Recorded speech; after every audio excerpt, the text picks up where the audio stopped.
Good morning world!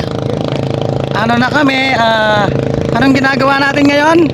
Nagsasaka ng dragon bubo. Oo, nagsasaka ng dragon bubu. Pero itong mga dragon bubu namin, dragon talino to. Hindi dragon bubu. Kasi nakakahuli sila.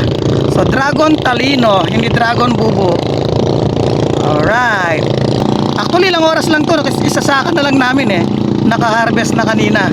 So ililipat na itong mga dragon talino sa kabila. Ito yung second net. Uy, may nahuhuling pa konti-konti. Ayos. Thank you Lord. So konting trivia lang about sa hipon, Banamay. Ang Banamay kasi, if I'm not mistaken, galing sa Thailand. At so ito ang talagang pinapalaki ng mga namamalaisdaan kasi ang Banamay malakas siya sa sa mas matibay siya kumpara sa ibang species ng hipon. Ang Banamay yun, madami-dami. Oh, baka matsyab tayo.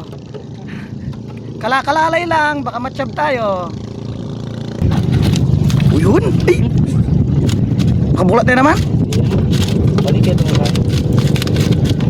Kalahating kilo yun siguro, ne? Kalahating kilo yung hulog yun. Okay, another trivia. Kapag namimingwit ka, pag may huli, anong sasabihin mo? Fish on, di ba? Fish on. Eh kapag hipon, anong sasabihin mo? Hipon. Alright. Woo. Ayan. Mukhang dami-dami to ah. Dami-dami to. Uy, dami-dami. Uy, dami-dami. Alright. Ang lalaki pa ng mga Banamay. Oh. Again, ano yung trivia na natutunan nyo sa akin mga bossing? Kapag nakahuli ng isda, fish on. Pag nakahuli ng hipon, hipon. Alright. Woo. Ayan na, dami-dami. Woo. Tsaka isama ka sa buklat niya. Sigurado naman ko saray. Dami-dami. Tilapia lang rin alawa. Oh, tilata, blessing pa rin. Itong season na to medyo challenging sa aming mga nagpapalisdaan.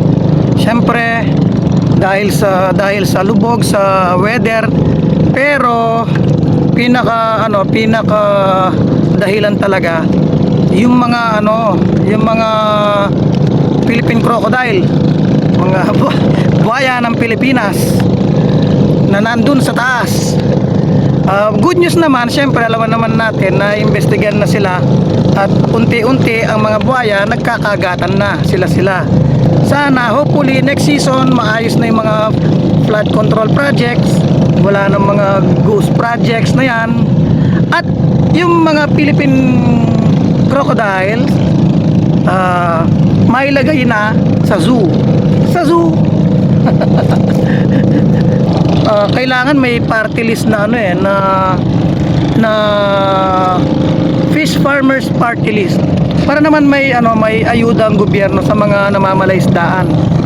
Kasi ang feeds, ang pakain sobrang mahal na, tapos yung mga net, mga butihing natin, taga gobyerno sa Pampanga, maraming mababait na nanunungkulan. Yan. Sana naman magbuo kayo ng party list, fish farmers party list, para may ayuda kaming makukuha, kaming mga fish farmers. Meron kaming maaasahan na direktang tulong. Kailangan mayroong isang gagawa ng batas na magpapababa ng halaga ng feeds ng mga isda, pakain ng isda, o kaya merong anong tawag doon, subsidized ng government pagkamahal-mahal ng feeds. Tapos ang presyo ng tilapia hindi naman tumataas. So, kawawa naman kaming mga namamalaystaan. Wala kaming boses sa gobyerno.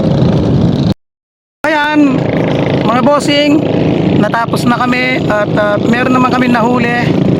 God is good. Thank you. Thank you. Ayan mga bossing, bigso na lang kaming nayuyot. kung hindi, goodbye paro. Nadigso na lang, no? Nadigso na lang tayo. Nadigso na kaming nayuyot.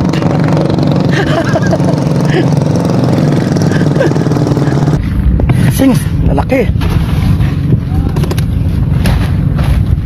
Wow. Nice. Every day is a blessing. Alhamdulillah. Thank you, thank you.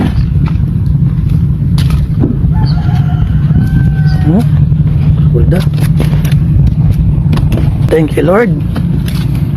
Thank you for the blessings. Yan. Malaki. Grabe.